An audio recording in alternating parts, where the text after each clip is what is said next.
Hi hello. അപ്പോൾ ഇന്നിതാ ഞാൻ ബട്ടർ ചിക്കൻ ഉണ്ടാക്കുന്നുണ്ട്. ഇതിന് മുന്നേ ഞാൻ ഉണ്ടാക്കിയിട്ടുണ്ട് കേട്ടോ. ഉണ്ടാക്കിയിട്ടില്ല എന്നൊന്നും പറയാൻ പറ്റില്ല. അപ്പോൾ ഞാൻ ഗ്രാമ്പൂ പട്ട സംഭവങ്ങളൊക്കെ അതിലൊക്കെ ഒന്ന് എണ്ണ ചൂടാക്കിയിട്ട് അതിനുശേഷം വലിയ ഒരു 4 ഉള്ളി ഞാൻ വഴറ്റിയെടുക്കുന്നുണ്ട് കേട്ടോ. വലുതായിട്ടാണ് മുറിക്കുന്നത്. എനിക്ക് കുറച്ച് ക്വാണ്ടിറ്റി കൂടുതൽ ഉണ്ടാക്കണം. കാരണം പാറിൻ്റെ ഫ്രണ്ട്സിന് വേണ്ടി സ്കൂളിൽ കൊണ്ടുപോകാനായിട്ടോ പ്രത്യേകിച്ച് ഇത് ഉണ്ടാക്കുന്നുണ്ട്. അപ്പോൾ പിന്നെ കുറച്ചുകൂടി നമുക്ക് കൂടി എടുക്കാമെന്നുള്ള ഇതിലാണ് ഉണ്ടാക്കുന്നത്. അതുകൊണ്ട് ഞാൻ വലിയ 5 ഉള്ളി കൃത്യം 5 ഉള്ളി ഞാൻ ചോപ്പ് ചെയ്തിട്ട് എടുത്തിട്ടുണ്ട്. പിന്നെ അതൊന്ന് വഴറ്റിയെടുത്തതിന് ശേഷം പിന്നെ തക്കാളി ഇതേപോലെ തന്നെ 4 തക്കാളി എടുത്തിട്ടുണ്ട് കേട്ടോ. ആ തക്കാളി ഒന്ന് വഴറ്റിയെടുക്കണം. എല്ലാം നല്ല വലുപ്പത്തിൽ തന്നെ മുറിച്ചെടുക്കുക. കാരണം നമുക്കത് അരച്ചെടുക്കണമല്ലോ മിക്സിയിൽ.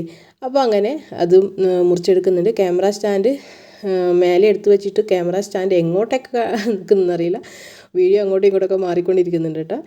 അങ്ങനെ എന്താ ഇപ്പോൾ കറക്റ്റായല്ലേ. തക്കാളി ഞാൻ ഇട്ടു. തക്കാളി ഒന്ന് വാടി വരുമ്പോൾ ഞാൻ ബദാമാണ് ഇട്ടിടുന്നത്. അണ്ടിപ്പരിപ്പും വേണമെങ്കിൽ ഇടാം. എൻ്റെ കയ്യിൽ അണ്ടിപ്പരിപ്പ് ഇല്ലാത്തതുകൊണ്ട് ഞാൻ ബദാമാണ് ഇട്ടിട്ടത്. ബദാം ഇതേപോലെ ഒന്ന് വാടി ഒന്ന് മുറുകിയൊക്കെ വരുന്ന സമയത്ത് നമുക്ക് മസാലകൾ ചേർക്കാം. മുളക് പൊടി, മഞ്ഞൾപ്പൊടി, പിന്നെ മല്ലിപ്പൊടി, പിന്നെന്താ അത്ര തന്നെ. അതൊക്കെ ചേർത്തിട്ട് കാശ്മീരിയൊക്കെ നമ്മൾ നോക്കി ചേർക്കണം കേട്ടോ, എരിവിനനുസരിച്ചിട്ട് ഒന്ന് ചേർത്ത് അതൊന്നുകൂടി പിന്നെ എന്താ പറയണ്ടത് വഴറ്റിയെടുക്കുക. ആ സമയം കൊണ്ട് നമുക്ക് ചിക്കൻ ഒന്ന് മെറിനേറ്റ് ചെയ്ത് വെക്കണം. അതിലും ഇതേപോലെ സെയിം പൊടികളൊക്കെ ചേർത്ത് കുറച്ച് കുരുമുളക് ചേർക്കണം കേട്ടോ. പിന്നെ ഇഞ്ചി വെളുത്തുള്ളി പേസ്റ്റും കൂടെ ചേർക്കണം. അത് ഞാൻ മറന്നുപോയി. പിന്നെ വിനാഗിരി വേണമെങ്കിൽ വിനാഗിരിയോ ലെമണോ എന്തെങ്കിലും കൂടെ ചേർക്കാം കേട്ടോ. അപ്പോഴേക്കും എൻ്റെ മസാലയൊക്കെ റെഡിയായി. അതൊന്ന് തണുത്ത് കിട്ടണം ഇതേപോലെ. എന്നിട്ടൊന്ന് അരച്ചെടുക്കാം മിക്സിയിലേക്ക്. അപ്പോഴേക്കും അതിൻ്റെ നല്ല ഫൈൻ പേസ്റ്റായിട്ട് അരക്കണം കേട്ടോ. പിന്നെ കുറച്ച് വെള്ളം വേണമെങ്കിൽ ചേർക്കാം. ആ അരച്ചെടുത്തതിന് ശേഷം ഇതേപോലെ കുറച്ച് ബട്ടറും ഓയിലും ഒഴിച്ചിട്ട് പിന്നെ നമ്മൾ ആദ്യം ചേർത്ത അതേ സംഭവങ്ങൾ ഗ്രാമ്പൂ പട്ട ഏലക്കായ് അങ്ങനെ സംഭവങ്ങളൊക്കെ കുറച്ച് ചേർത്താൽ മതി കേട്ടോ. ഓരോ എണ്ണം ചേർത്താൽ മതി. ഇട്ടിട്ട് ആ പേസ്റ്റ് ഇതേപോലെ ഞാൻ അതിലേക്ക് ഒഴിച്ചിട്ടുണ്ട്. എന്നിട്ട് ഉപ്പ് ഇട്ടിട്ട് ലോ ഫ്ലെയിമിൽ വെച്ചിട്ട് അതിൻ്റെ വെള്ളം വറ്റി വരുന്ന വരെ അതൊന്ന് വഴറ്റിയെടുക്കണം. പിന്നെ വെള്ളം വഴറ്റിയെടുക്കുന്ന സമയത്ത് പുറത്തേക്കൊക്കെ തെറിക്കും കേട്ടോ. അപ്പോൾ നോക്കിയിട്ടൊക്കെ കണ്ടിട്ടൊക്കെ നമ്മൾ വഴറ്റണം. ഞാൻ കണ്ടിട്ടാണ് വഴറ്റിയത്. എൻ്റെ കൈക്കും മുഖത്തൊക്കെ തെറിച്ചിട്ടുണ്ടായിരുന്നു. അപ്പോൾ അങ്ങനെ അതൊന്ന് വഴറ്റി വന്നതിന് ശേഷം പിന്നെ നമ്മളതിലേക്ക് പിന്നെ ചൂടുവെള്ളം, അതായത് അതിൻ്റെ വെള്ളം വറ്റി വന്നതിന് ശേഷം പിന്നെ ചൂടുവെള്ളം ഒഴിക്കും കേട്ടോ. പിന്നെ അതിലേക്ക് ഞാൻ ചിക്കൻ ഇട്ടിട്ടുണ്ട്. ആ ചിക്കൻ ഞാൻ ഫ്രൈ ചെയ്യുന്ന വീഡിയോ ഞാൻ എടുക്കാൻ മറന്നു കേട്ടോ. ചിക്കൻ ഞാൻ ഷാലോ ഫ്രൈ ചെയ്തിട്ടുണ്ട്. പിന്നെ ആ ചിക്കനും അതിലേക്ക് ഇട്ടിട്ട് പിന്നെ ഒന്ന് നല്ലപോലെ ഒരു 5-10 മിനിറ്റ് പിന്നെ തിളപ്പിക്കുക. പിന്നെ അതിലേക്ക് വേണമെങ്കിൽ കുറച്ചുകൂടെ ബട്ടറോ മിൽക്ക് ക്രീമോ എന്ത് വേണമെങ്കിൽ ഇടാം. ഞാൻ കുറച്ച് ബട്ടർ മാത്രമേ ഇട്ടിട്ടുള്ളൂ. പിന്നെ നമ്മുടെ ലാസ്റ്റ് സാധനമാണ് ഈ കസ്തൂരി മേത്തി.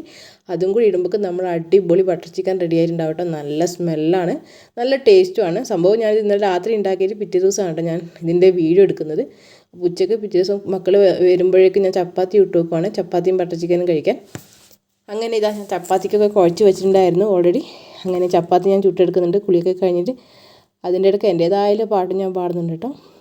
ഇങ്ങനെ ചപ്പാത്തി ചുടുന്ന സമയത്ത് പാട്ട് പാടുന്നുണ്ട്. അങ്ങനെ ചപ്പാത്തി നല്ല പോലെ ഒന്ന് പരത്തിയെടുത്ത് ചുട്ടെടുക്കുന്നുണ്ട്.